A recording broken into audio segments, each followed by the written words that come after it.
फर्रुखाबाद में बाढ़ आपदा से निपटने के लिए जिला प्रशासन ने तैयारियां शुरू कर दी है। बाढ़ आपदा से निपटने के लिए मेगा मॉक ड्रिल का आयोजन किया गया। मानसून के आने से पहले जिले में व्यापक तैयारियां शुरू कर दी गई।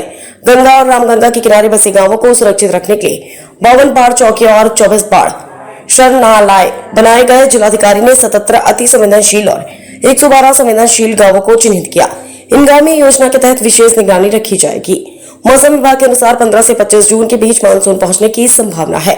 जिले का लगभग 68 किलोमीटर लंबा गंगा तटीय क्षेत्र हर साल 300 से अधिक गांवों से प्रभावित होता है। इन इलाकों में बाढ़ के साथ काटन की समस्या भी गंभीर बनी रहती है। प्रशासनिक आंकड़ों के मुताबिक सदर तहसील के 37, कायमगंज के 113 और अमृतपुर के 172 गांव बाढ़ से प्रभावित रहते हैं।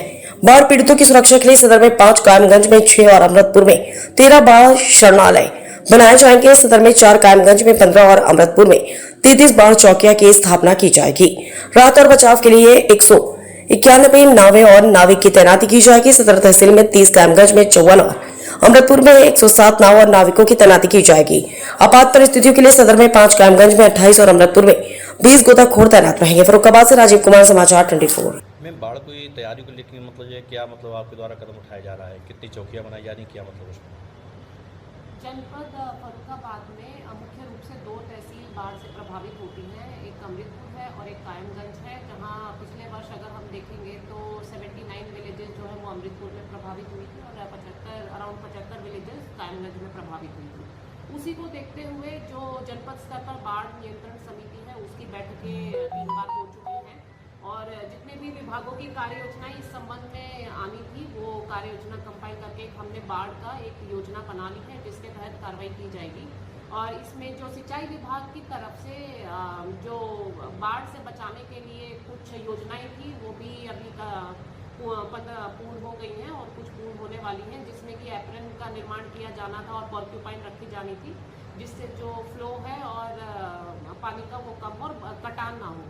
तो सिंचाई विभाग की तरफ से भी योजनाएं पूरी की जा चुकी हैं। बाकी सभी सीएमओ, सीबीओ, पीएसए, राजस्व विभाग की इसमें सबसे बड़ी महत्वपूर्ण भूमिका रहती है, जिसके तहत जो शरणालय हैं वो भी बना लिए गए हैं और बाढ़ चौकियों का जो लोकेशन है वो भी चयन कर लिया गया है।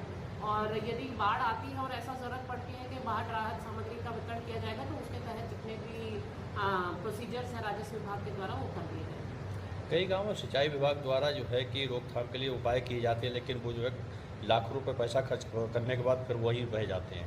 देखिए, ये सब योजनाएं हैं जो बाढ़ कटान के लिए जो पिछले वर्ष के अनुभव पे चयन किया जाता है कुछ घाटों पर जहाँ पर ज़्यादा कटान हुआ था, तो जिसमें कोशिश की जाती है कि एप्रन बना के पॉर्क्यूपाइन रख के तो उनको जो फ्लो है ताकि वो ज़्यादा फ्लो एकदम कटान ना हो पाए उसमें कोशिश की जाती है। बाकी सिंचाई विभाग के द्वारा एक तटबंध का निर्माण भी एक पूरी कार्य योजना बनाई जा रही है जो कि अभी प्रगतिशील है, तो उसको भी पूरा करा के ताकि आने वाले वर्षों में बाढ़ से कुछ एक परमानेंट थोड़ा सा उससे राहत मिले, तो वो भी कार्रवाई की जा रही है। कुछ गांव ऐसे हैं जो बाढ़ की जद में आके जो बिल्कुल साफ हो गए हैं, कई जगह ऐसा मतलब जो है पिछली वर्ष देखने को मिला था। कुछ गांव में ऐसा था कि जिन लोगों के कुछ आवास चले गए थे उनको आवास भी दिए गए थे और जो गांव अगर वहां पर पानी आ जाता है तो उनको टेम्परेरी रूप से शरणालयों में ले जाया जाता है, रिहेबिलिटेट कराया जाता है, वहाँ सभी व्यवस्थाएं होती हैं और जिनके आवास परमानेंट से बह गए हैं उनको मुख्यमंत्री आवास योजना में आवास भी उपलब्ध कराए गए थे और इस वर्ष भी यही किया जाएगा। इसके लिए क्या मतलब जो मॉक ड्रिल वगैरह भी कराया गया और कितने मतलब नाविकों को मतलब जो है प्रशिक्षण दिया गया है बाढ़ से निपटने के लिए? देखिए, इसमें मॉक ड्रिल हो चुकी है। इसमें 190 के आसपास जो नाविक हैं उनको प्रशिक्षण दिया गया था। इसमें मॉक ड्रिल सभी तहसीलों में 1 सप्ताह पहले पूर्ण हो चुकी है, जहाँ पर जो हमारे यहाँ पर क्योंकि कैंटोनमेंट बोर्ड है तो आरआरसी और जो हमारे स्टेट के जो